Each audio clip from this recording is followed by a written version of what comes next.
თქვენ მეთევზე ხართ? დიახ. იცით ფაუნის რომელი სახეობა ევროპაში ველური ბუნების ტრეფიკინგის ყველაზე დიდი მსხვერპლი ევროპული გველთევზა. დიახ, სწორად გაიგეთ. დღეს გიამბობთ საოცრად შორგზაზე მიმავალი მიგრანტის ამბავს, რომლის ტრეფიკინგიც კოკაინით ვაჭრობაზე მეტ შემოსავალს იძლევა.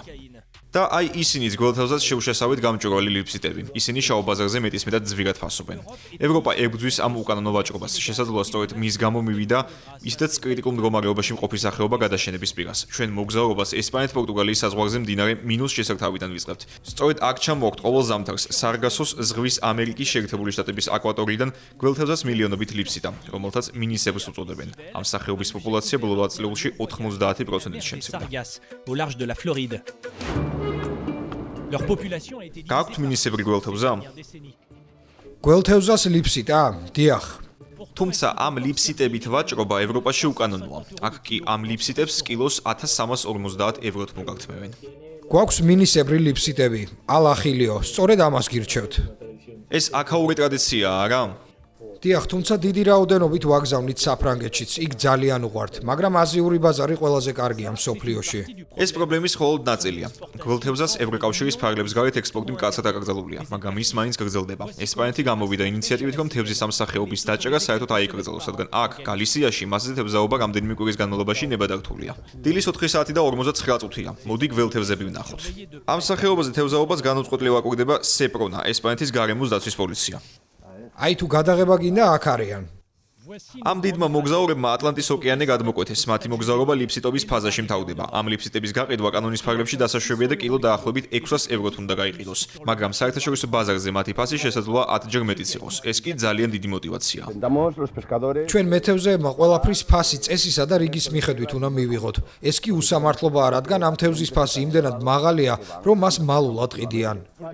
აქ ისევ ხდება ბრაკონიერობა? ხდება და ყოველთვისაც მოხდება. როდესაც რაღაც ასე ძვირფასი ამაზე ყოველთვის ინადირებენ ბრაკონიერები. როდესაც დაჭერილი თევზის რაოდენობა ნებადართულ დღიურ ზღვარს უახლოვდება, დიდი ალბათობით მის ნაწილს ნავში მალავენ. ამას შესაძლოა იმიტომ აკეთებენ, რომ გველთევზას ლიფციტები უკანონოდ გაყიდონ არაოფიციალური არხების საშუალებით. თევზაობის სეზონზე პოლიციამ გზებზე ბლოკპოსტები მოაწყო, სადაც გადამალულ თევზს ეძებდნენ. გველთევზას ლიფციტები ჩუმად ავზებით მიჰქონათ. ამ საგუშაგოებზე ასევე ამოწმებდნენ ლიცენზირებული იყო თუ არა თევზის ვაჭარი. გარდა ამისა, ისინი არადეკლარირებულ გველთევზასაც ეძებდნენ. შევამოწმეთ დოკუმენტები და პრობლემას ვერ ვხედავთ. ევროპოლის მიხედვით ყოველ წელს დაახლოებით 100 ტონა გველთევზას ლიფციტა გადის კონტრაბანდული გზით. ეს წლევანდელი რეიდებია.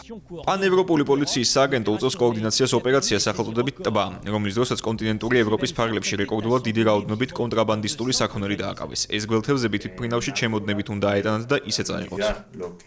გველთევზები ყინულში ჩადეს, რომ ნივთიერებათა ცვლა შეენელებოდათ. დამატებით შეუშხაპუნეს ჟანგბადი, რათა აზიამდე ცოცხლებს ჩაეღწიათ. იქ მათ სპეციალურ თევზსაშენებში ასუქებენ, რათა მათგან გველთევზას ფილე დაამზადონ მომხმარებლებისთვის. 1 კილო ლიფციტისგან შეგიძლია 1350 კილო გველთევზა გაზარდო. ევროკავშირში მიზნად დაისახეს, რომ ზრდასრული გველთევზების 40% ზღვაში დააბრუნონ, რათა გამრავლდნენ. ქალაქ ვიგოში დაფუძნებული ევროპის თევზჭერის კონტროლის სააგენტო უკანონო ტრეფიკინგის წინააღმდეგ მებრძოლი კიდევ ერთი რგოლია, რადგან ლიფციტების ტრეფიკინგი ხელს უშლის ამ მიზნის მიღწევას. მე სირილი ვარ, სასიამოვნოა თქვენი გაცნობა. სასიამოვნოა თქვენი გაცნობა. ამ ოთახში ერთად ხედან ევროპოლის და სპეციალური ოპერატიული მოქმედების სამსახურის წევრი ქვეყნების წარმომადგენლები. ბრაკონიერები ნადავლის დაჭერის შემდეგ ძალიან დიდ კონტრაბანდულ გზას გადიან, რათა ეს გველთევზა აზიაში ჩაიტანონ. ამ პროცესში შესაძლოა იყოს ჩავარდნები და სწორედ ამ დროს ერთვება საქმეში ევროპული თანამშრომლობა. ნაბიჯ-ნაბიჯ შევძელით, რომ გაგვეფართოებინა ინფორმატიული სივრცე, ვეხმარებოდით ევროპოლს, რომ ჯაჭვი შეეკრა. სხვადასხვა ქვეყნის მთავრობა ერთად დაესხა, რადგან ცალ-ცალკე თითო წვეთს ვგავართ, ერთად კი უკვე ოკეანე ვართ.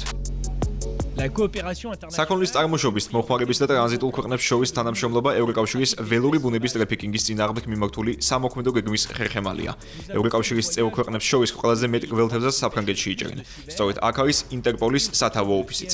როგორც ექსპერტები იხსნიან, ბრაკონიერები მუდმივად ახალ გზებს ეძებენ ევროპისა თუ აფრიკის გავლით. ზუსტად ისე, როგორც ნარკომოვაჭრეები. არსებობს ფულის გათეთრებაში ჩართული კომპლექსური სტრუქტურები, რომლებიც შესაძლოა ოპერირებენ როგორც ლეგალური კომპანიები სხვადასხვა ქვეყანაში. სწორედ აქ ერთვება საქმეში ინტერპოლი, რათა კრიმინალური ქსელის შემადგენელი რგოლები დაადგინოს. des tonnes d'engrais. ყოველ წელს ტონობით შემოაქვთ უკანონო გველთევზას ევროპული სახეობა. დეკლარაციაში კი გველთევზას სხვა სახეობას აფორმებენ. თუ ცოცხალ სახეობას ვერ გაარჩევ ერთი შეხედვით, თევზის ფილეს მიხედვით მით უმეტეს ვერ მიხვდები. De nouveaux tests ADN. ახალ მებაჟეებს ძალიან სწრაფი DNM-ის ტესტიც ეხმარებათ. Se puede llegar a recibir un resultado. შედეგს 15 წუთში ვიგებთ. ეს ერთ-ერთი კრიტიკულად მნიშვნელოვანი ფაქტორია. ეს გადაზიდვები რომ შეაჩერო ძალიან მყარი არგუმენტი უნდა წარადგინო ადგილზევე. Necesitas tener un argumento de peso sobre el terreno. Finalmente, no. მაგრამ ეს ამბავი მხოლოდ ევროპული გველთევზათი არ შემოიფარგლება. Mucha presión sobre las redes criminales. როდესაც ზეწოლა იზრდება, კრიმინალური ქსელები ალტერნატივას ეძებენ. დღეს ასეთი ალტერნატივა ამერიკული გველთევზაა. Es la anguila americana. სწორედ ცხოველების სიკვდილით მიმდინარეობდა დებატები ველური ბუნების ვაჭრობისგან დაცვის კონფერენციის, ეგრეთ წოდებული CITES COP20-ის ფარგლებში. ევროკავშირი და პანამა გამოვიდნენ ინიციატივით, რომ შედგეს გველთევზას ყველა სახეობის ნუსხა. CITES-ი არის შეთანხმება, რომელიც არეგულირებს ფლორით და ფაუნით საერთაშორისო ვაჭრობას. International des espèces. ეს კუზიანი ტუჩოსანაა, ეს კი კუზიანის ვიგენი. ის სამეფო სტორმბუსი. სიაში დაახლოებით 40,000 სახეობაა.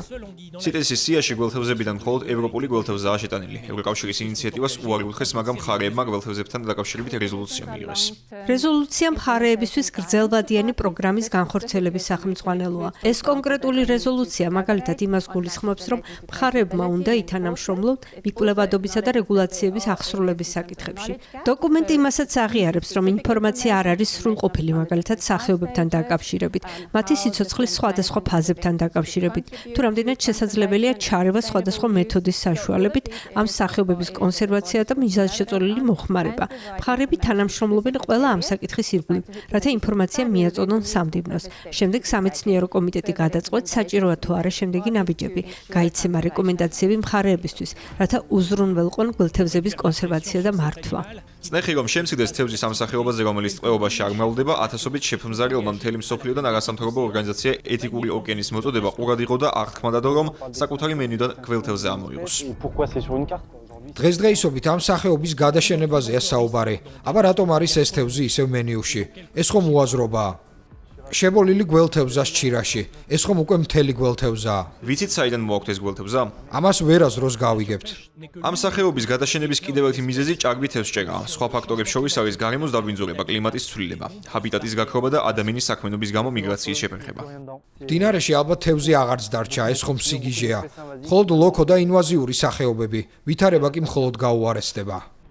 En attendant leur retour. ჩვენ აქ გველთევზას დაველოდებით. მომავალ შეხვედრამდე.